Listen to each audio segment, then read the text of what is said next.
Hello everyone, it's Claude here, hope you're all well. This is an Instagram live with Insulate Britain. Here we go. Hi! Oh, Claude, thank you. You're a brilliant teacher. Thank you very much for getting me through this. You're welcome, it's my pleasure. How you been? Yeah, not too bad. I mean, a bit bloody depressed with all this cop stuff, and yeah, it's not looking good. It's not looking good. And first and foremost, would you like to introduce yourself to my community and explain what you do and who you are? Yes, sure. Well, I'm Councillor Shane Collins from Broome in Somerset. I'm a Green Party District Councillor on Mendip District Council, and one of the directors of the Green Gathering Festival, and also a media spokesperson for Insulate Britain. Brilliant. Well, thank you ever so much for finding the time to join today, Shane Collins. And also, yeah, I wanted to really get right into the kind of deepness of really the actions that you feel needs to be addressed and the importance of Insulate Britain and the work that you do. Yeah, well, I mean, maybe let's just start off with the two demands Insulate Britain are making. The first one is the government to insulate all social and council housing by 2025. And the second one is the government to ensure that all other housing is insulated by 2030. So that doesn't necessarily mean the government are going to do all the insulation of private houses, but they will just instruct or enable it to happen. And there's going to be three main offshoots from this. The first one is to do with fuel poverty. At the moment, each year in Britain, about 8,500 people die because they live in cold or damp housing. And with the increase in gas and energy prices, we can reasonably assume that's going to go up this year a lot. So by insulating houses, we could actually eradicate fuel poverty, because people's bills will go down a lot. We'll be using a lot less gas. So that's the first thing. The second thing is it will create thousands, hundreds of thousands of new jobs, proper building jobs, project management jobs, transferring skills. Should be part of Johnson's levelling up agenda, because these are transferable skills that people can then use in the future. So as well as eradicating fuel poverty over time, we could also eradicate unemployment in Britain. And the third reason is insulating housing is the cheapest way to get down Britain's CO2 emissions. At the moment, about 15% of Britain's emissions are from domestic heating. So it could get that down by, Britain's by about 10%. So there's three good things coming out of it. Okay. And in the background to all this is the climate emergency.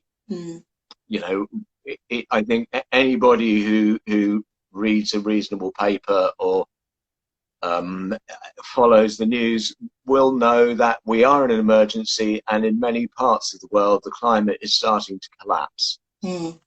Just here we see probably millions of people around the world who've either been burnt out through fires or flooded out in western United States, in the southern Gulf of Mexico, Germany, Greece, Belgium, Asia, Australia. We mustn't think that the climate emergency is a long way away. It's here now in many parts of the world, and we know that it's only going to get worse unless we really cut back emissions. And would you say that within the factors of what the goals that Insulate Britain and also in general the climate crisis, does it concern you of where the investment is going instead of going into these areas as well? Well, yes. I mean, the government is still going precisely in the opposite direction in terms of £29 billion road building programme, which will obviously go to private road building companies. Doubtless they're all good donors to the Conservative Party. It looks like there is going to be a new oil field, the Cambo oil field, given a licence of Shetland, and a new Cumbrian coal mine, plus HS2, which is all about contracts for private companies. And it's just jobs for the boys. You know, it's really annoying because they are playing with our collective futures just to make a few extra quid. And what's very interesting, you saying that, what has been the reply from the insulating companies as well? Have they been productive in trying to help without the government doing what they need to do? Yeah, I mean, all the insulating companies and the Association of Architects and building confederations, they've all been banging on about home insulation for years because it's the cheapest way to get emissions down and get bills down. So, you know, whilst they may not support our tactics, they absolutely support what we're trying to do in terms of insulation.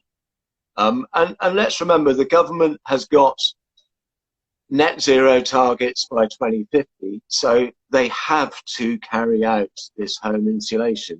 It's got to be done to meet those targets. It's easy, low-hanging fruit, so let's get on and do the job quickly. Very interesting. And what I think is a very interesting point, and I have to bring up, is that what I found very interesting is with other journalists, I know they've been saying that, oh, Insulate Britain, they block up the roads and they do these kind of ad hoc actions when these actions are important. But what I was going to importantly say, what I haven't heard from journalists, is why have they not asked if there is that concern, the amount of people that are going to die because of a lack of heating. And of course, where you could say that the government might say that those people have died because of COVID when it wasn't COVID, it was matters like this. What would you say in that point of view? Well, the figures for last year was that there was 28,000 excess deaths, of which the National Energy Agency estimate 8,500 were due to cold and damp conditions. With COVID, it's obviously quite difficult because it's only deaths within 28 days of people getting an infection. But there's no doubt that if you live in a cold and damp house, you know, you're likely to have respiratory problems anyway, which will, if you get COVID, you know, that's a comorbidity. You're much, much more likely to die if you live in cold and damp housing because your respiratory tract is much, much more open to infections. And would you say that the kind of, I don't know if I could say level playing field, but I think the best thing is the social mobility factor. How many of these people who are going to have, from your point of view, are going to be suffering of insulation and may not be kind of privileged or may have, you know, a high income? Well, generally the figure is about 4.5 million people in Britain living in fuel poverty, which means that a certain percentage of their income has to go on heating. But with the price of energy just shooting up, I don't know, it could be 6-7 million people. We will wait to see as the price of energy goes up. But I mean, it's an inordinate amount of people, and we are the 6th richest country in the world. You know, we should be able to sort this out. We should be able to look after all people in our society and not just let the wealthy look after themselves. And do you think that there's a factor that they need to look at their own, you could say, taxes and of how they probably invest in other areas and need to invest in, you know, proper things like insulation as well, would you? I think in terms of business models, if your house is insulated, then you're going to be using less energy. So the fossil fuel companies don't particularly like that.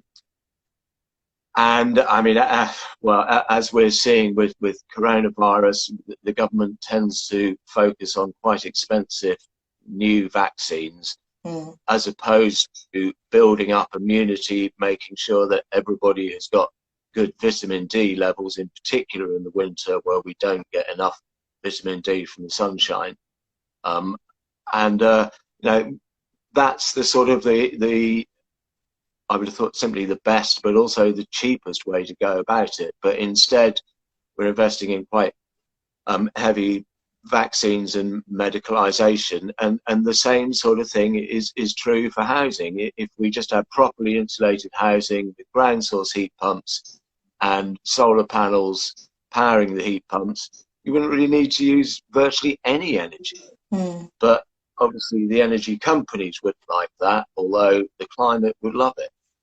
And also, speaking of that and the importance of the work that Insulate Britain does, for the people that may be cautious of kind of getting involved, is there factors of their ways that they can really get involved and feel like they're not really breaching the law, and also support and get involved? Yes, I mean, obviously what people are doing on the roads is what catches attention, but there's a lot of background legal support now, prisoner support, media support, a lot of people helping out on social media, but you know, we definitely need more. And you know, I mean, it's in a way, it's the fight of our lives. We know what is coming down the road. We know that we could be at 1.6 degrees in 6 to 10, I mean, sorry, 1.5 degrees in 6 to 10 years. We know we could be at 2 degrees in 10 to 15 years, depending upon how much we cut back on emissions. But, you know, there's going to be a lot of parts of the world that won't be arable because the rain will stop falling. Yes. And that will mean that people won't be able to grow crops. And that will mean that millions of people from the sort of mid-latitudes, equatorial, well, around sort of North Africa, India, Middle East, just won't be able to live outside without air conditioning, and millions of people will move. And when, you know, London, Miami, Shanghai, Bangladesh, when these cities start going underwater, well, I mean, I think we're going to face the breakdown of civilization. We will have millions of people on the move, and what tends to happen when there are more people than resources, it tends to be men with guns corralling most of the resources. So, you know, there are ways we can get around that. In Britain, if we had a universal basic income scheme, that would be a mattress for people through very, very tricky times ahead. But we have to be very concerned about the state of global connected civilization. And we would do well to take note of Sir David King, who's the ex-government chief scientist, saying that what we do in the next 3 or 4 years will most likely determine the future of humanity. We have this very short time window to try and keep below 1.5 degrees centigrade. It looks like we're going to blow through that, and I don't think we're going to keep below 2 degrees. So we have to adapt for a much hotter future with much more variable food supplies and a lot more migration, people following food. And would you say that within the brilliant points which you've just brought up, would you say that there needs to be more cooperation for the shops to be more eco-friendly as well? And what other suggestions would you think that people need to change within their own way of living to kind of to achieve? I mean, if you think there are sort of 4 ways to cause social change, okay, the first one is how and what we consume. Okay, so the first thing is we need to consume a lot less. Yes. All of us in very wealthy Britain, we need to consume a lot less. In particular, people who are working and earning salary. But things that we do consume, we have to make sure that they don't damage the environment. So, you know, everybody uses energy at home. If you buy energy from a renewable power company, from you know, wind and solar, that's obviously going to cause less damage than buying oil or fossil fuels. So that's the first thing, green consumerism, if you like. It's been a slightly word that's had too many meanings put to it, but basically it's about buying less and buying only green stuff. So, you know, instead of going to the supermarket and buying chemical vegetables, you could get an organic veg box delivered to your door.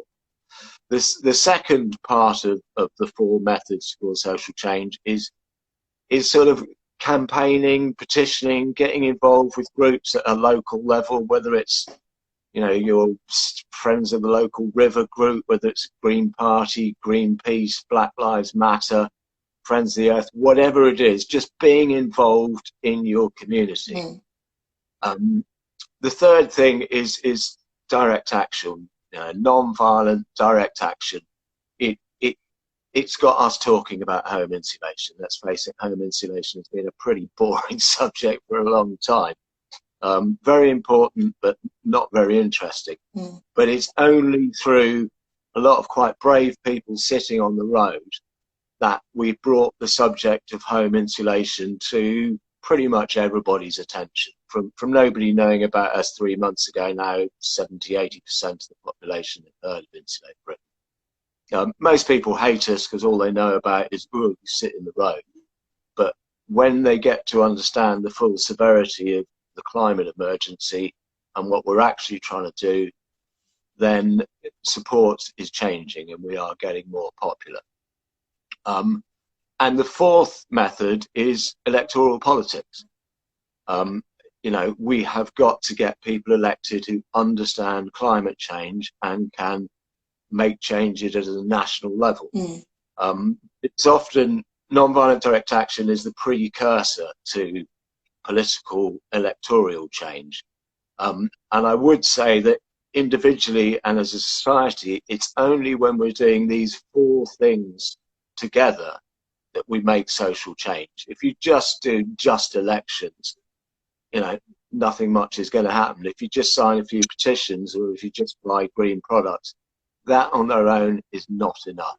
It has to be all those 4 things together. Interesting, and thank you. What I was gonna also ask is for those people who would like to do the road actions, how does it work, and what would, because for everybody as well, by the way, the Insulate Britain Instagram handle is at the bottom of the page, so do feel free to follow and support, and also feel free to research about what they do as well. So yes, what I was going to ask is, what would the process be to do the road action? Well, this Saturday, the 20th of November, we are having a big gathering march action in support of the 9 people who were just jailed yesterday, and for the 23 more people who will probably be jailed in a couple of weeks. So that will be around the Royal Courts. If you just look on Insulate Britain on Facebook page or Instagram or wherever, there'll be links to it there. But that's really important. We get a big amount of people out on the 20th, so that people in jail know they haven't been forgotten, and the government know that, knowing that we haven't been away, not going away. To get involved in more roadblock side of things, which is quite a big decision. You know, people haven't decided lightly to do it, and they've been in meeting, thinking about it in affinity groups for quite a long time before this happened. And the idea is, you know, you don't want to do it on your own. You want to do it with a bunch of people you feel safe with. You've talked it through. You're all, you know, you role playing. If somebody is aggressive towards you, tries and pulls you away, it's just training to being still, peaceful, not reacting, not antagonizing. But you know, we are causing short-term temporary disruption, and we can't get away from that. And I'm really sorry for people whose lives has been messed up for a few hours, but we are causing this short-term disruption to try and stop long-term, permanent, catastrophic damages, which is going to affect, you know, everybody. But if you just go to the Insulate Britain Facebook page, there are talks going on around the country, or just say where you are, and I'm sure there'll be a local group. But yeah, there are frequent talks going on. The best thing to do is to get to a talk, hear it live, chat about it with other people, and then form up an affinity group. That's great, thank you. And what I was going to say is, do you believe that we could live in a world of peace? It's certainly feasible, it's certainly possible. It's very hard to see with levels of inequality that we have in the world at the moment.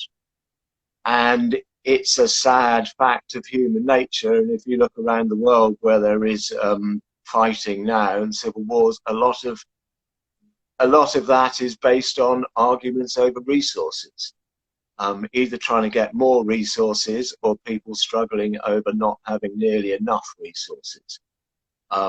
And when we get in that situation, it's very easy for people who claim to lead us to be able to say, oh, it's their fault, it's somebody else's fault, let's all us band together and fight those people. The othering of people, which is very, you know, we're very susceptible to, and especially in the fairly crap media, commercial-led media world at the moment. There are a lot of newspapers and websites who really would like to follow that divide and rule. But it is possible to live peacefully. Cooperation is much, much more successful than competition. But it's, you know, there's no doubting it's hard to do. We live in an ultra-capitalist world. We are taught to be individuals who consume lots of products, and supposedly that makes us a better, more interesting, beautiful, whatever sort of a person. And so long as we buy that lie of consumerism, which is essentially, it's getting what we want and what we need muddled up. You know, there is enough for our need, but there's not enough for our greed, to quote Gandhi. And yeah, we have to cut back. We have to live lightly.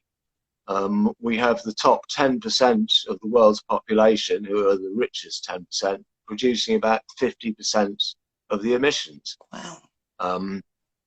Most people in Britain, you know, the average emissions per person in Britain is about 12, 13 tons, but the wealthy can be up to sort of 50, 60, 70 tons a year, whereas people who are poor or green could be down to sort of 4 or 5 tons a year.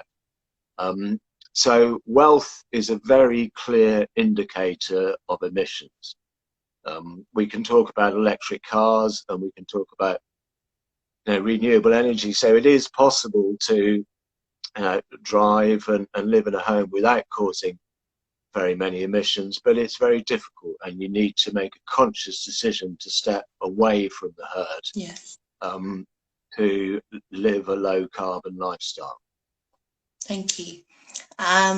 What I was going to also ask is, do you think that within the kind of, I don't know, was you following, first and foremost, was you following any of the COP26 conference? Yeah, lots. Yeah, very much so. And in your view of how it was laid out, and of the companies that were partnershiped with the COP26, what was your view on that point of view?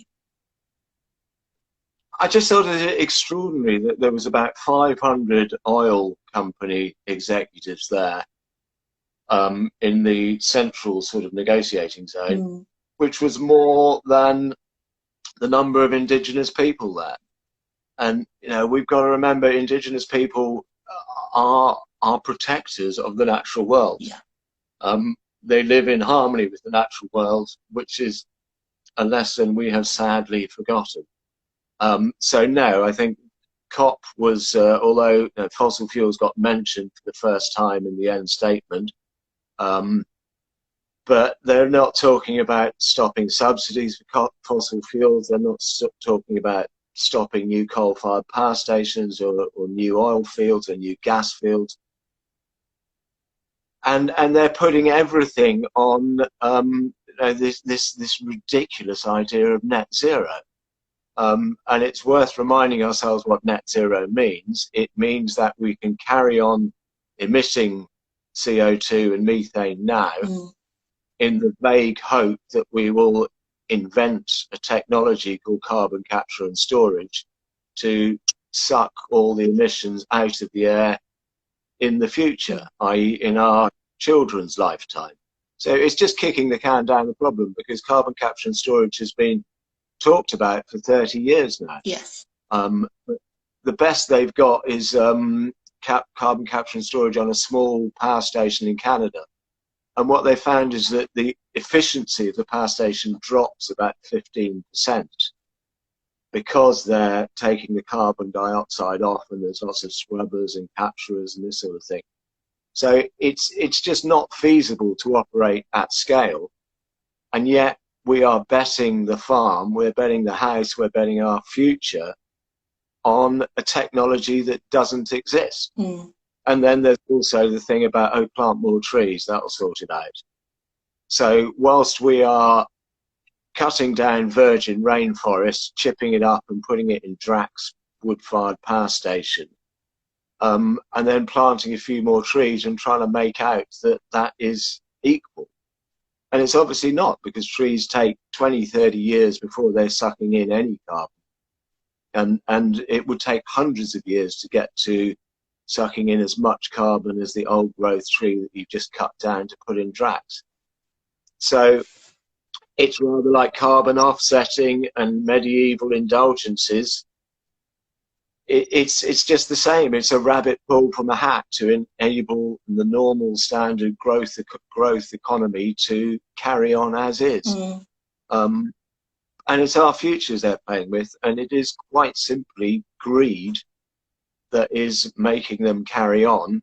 And if we carry on like this, we know that in 20, 30 years' time, our future is going to be unimaginably grim, short, brutish, and yeah, just a horrible, horrible prospect. I have a 12-year-old daughter. I feel so guilty that what me and my generation are leaving her. But it's going to affect me. You know, I'm 60. I'm going to be around in 20 years' time. It's going to affect me. It's not about our kids and grandchildren anymore. It's what happens in the next decade or two. Yes, of course. So we need to be shit scared, and the media need to be telling the truth to the public, because when this suddenly comes up in 10 years' time and they find that gas is running out or whatever, they're going to want to blame somebody. And you know, it's the media and the government who haven't been telling the truth that are getting us into this situation.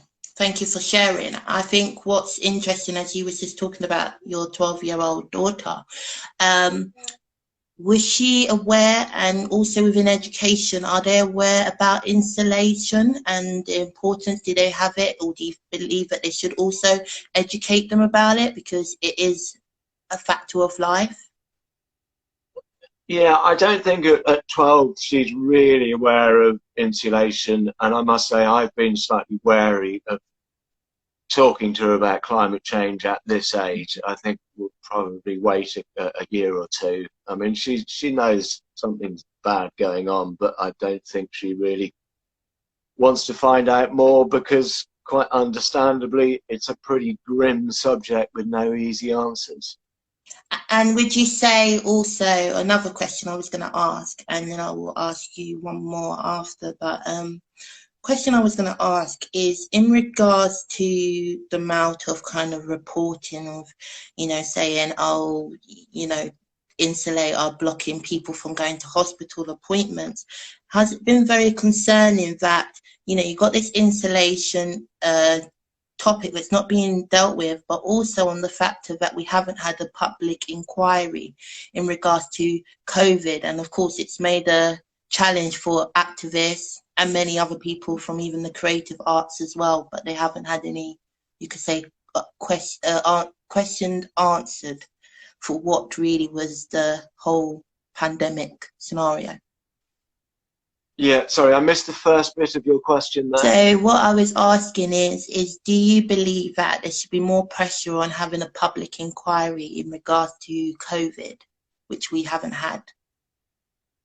Yes, well, Johnson has obviously called for a public inquiry, but timed it so that it's likely to report after the next election. There's no doubt that Johnson was, criminally underprepared, completely out of his depth over COVID. Didn't take it seriously at first, was completely in the hands of big business and money concerns, in that it didn't want to cause a lockdown to stop the spread. That happened way too late. Probably another 40, 50,000 people died because of it. The man is an absolute disgrace. He's not waving, he's drowning. He's the worst prime minister I think we have ever had by a long way. He lies frequently. And I think people are just gradually believing him less and less and less. But he is symptomatic of a problem. He is symptomatic of a way of thinking. And until we change that way of thinking, the Conservatives may get rid of Johnson, but they will probably bring in somebody else who can fool enough people for enough of the time to get them up to about 27-30% of those who vote. If they vote Tory, because of the way the electoral system is, the anti-Conservative vote will be split, and they will get in again. And it's desperately depressing.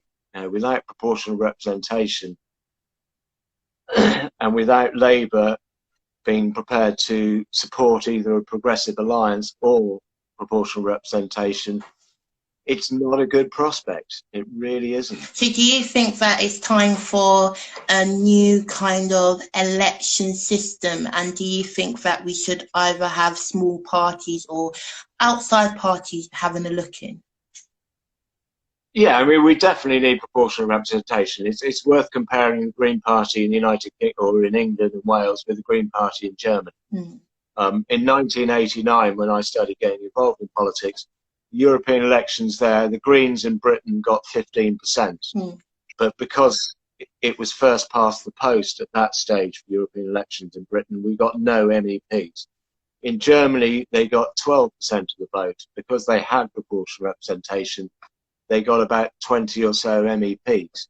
And that kick-started the Greens in Germany, and they're in coalition government now, and they have been before.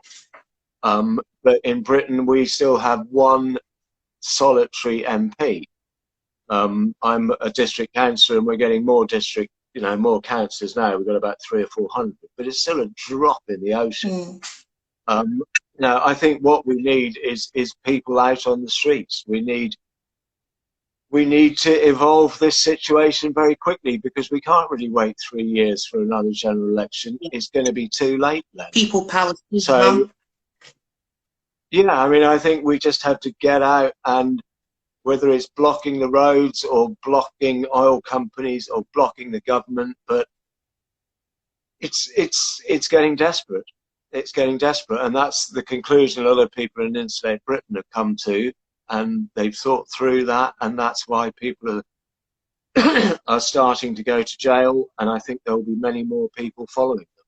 And I hope that many more members of the public will see the importance of this and join us on the 20th of November, and join us when we go back out on the roads again in the future. So the last question I was going to say, and thank you for your time, was what keeps you motivated, and who are your 3 inspirations in life? Oh, golly, good question. What keeps me motivated? Well, pessimism of the mind, optimism of the action. Things look pretty shit, but we've got to keep on keeping on. You know, we've got to be optimistic in our actions. That encourages other people. It encourages us individually. You know, not a lot of people know about climate emergency. As I say, the media and the educational system avoid it. So those who, you know, have the privilege of that knowledge have a duty to act on it. As for heroes, oh God, I don't know. I mean, I suppose, you know, the people who've been successful in terms of non-violent direct action, which is very much Insulate Britain, see ourselves standing on their shoulders. The civil rights movement in America, you know, Malcolm X, Martin Luther King, who by the end of their careers both came round to basically thinking the same way. Mahatma Gandhi getting independence in Italy, the suffragettes getting the vote for women in Britain.